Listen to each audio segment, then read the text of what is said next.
शासन आया तो ये सारी चीजें नष्ट कर दी गई। यानी बुद्धिज्म पूरी तरह खत्म हो गया। जितने भिक्षु बुद्ध विहार में थे सबके कत्ल करवा दिए, तो खत्म हो गया। उसके बाद क्या होता है कि 1351 में फिरोज शाह तुगलक दिल्ली का शासक बना। फिरोज शाह तुगलक दिल्ली का शासक बना, घूमने आता है 1352 में, देखता है कि टोपरा और मेरठ का स्तंभ कितना सुंदर, इतना सुंदर कलर किसने बनवाया।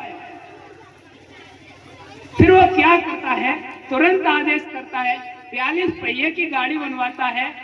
840 हजारों लोग उस स्तंभ को उस गाड़ी में रखने में लगे। रेशम की उसमें रुई बिछवाई गई और ले जाता है कहाँ, दिल्ली, और जहां अपनी राजधानी है वहां पर लगा देता है।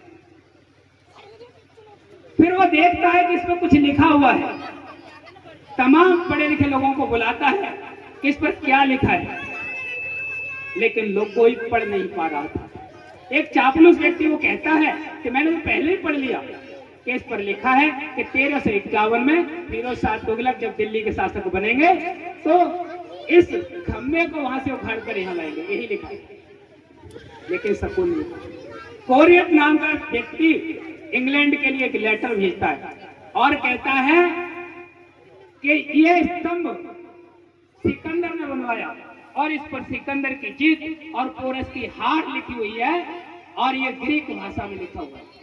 अंग्रेज उसको ग्रीक भाषा में पढ़ रहे हैं, लेकिन कोई नहीं पढ़ पा रहा। समय आगे बढ़ा।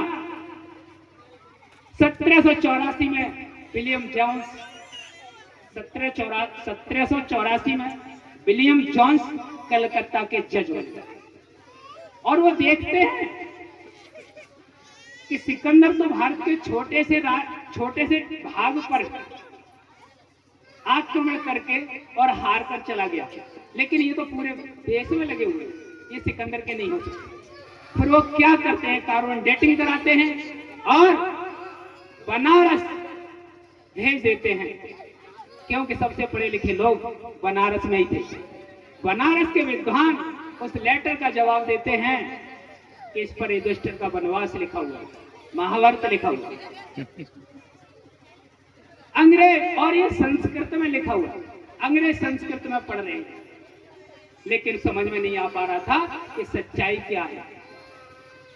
समय बढ़ते बढ़ते 87 साल लग गए। 87 साल बाद 1837 में जेम्स प्रिंसिप ने उस शिलालेख को पढ़ा और बताया कि धम्मलिपि पाली भाषा सम्राट अशोक महान का लिखवाया हुआ शिलालेख है। धीरे धीरे और शिलालेख प्रकाश में आते गए, पढ़ते गए। इस तरह से बुद्ध की विरासत, सम्राट अशोक महान की विरासत यानी नष्ट होने से बच गई। तो विशेष एहसान माने उन अंग्रेजों का कि जिन्होंने जमीन से खोदकर आपका इतिहास पुनः जागृत किया। तो मैं बारे नहीं बनूंगा, एक बात और बता देता हूं कि 100 महापुरुषों में प्रथम स्थान प्राप्त करने वाले Tathagata Buddha international court, America का जो इंटरनेशनल कोर्ट है कैलिफोर्निया में, वहां पर उन लोगों ने क्या किया कि पूरे विश्व से 100 महापुरुषों को ढूंढा। 100 महापुरुषों को ढूंढा, उनमें से प्रथम कौन रहेगा, द्वितीय कौन रहेगा। तो गर्व की बात है कि उन्होंने प्रथम नंबर पर भगवान बुद्ध की प्रतिमा लगाई हुई है, भगवान बुद्ध की फोटो लगी हुई है। दूसरे नंबर सम्राट। तो मैं अपनी बात को विराम देते हुए सभी को नमो बुद्ध। शुक्रिया।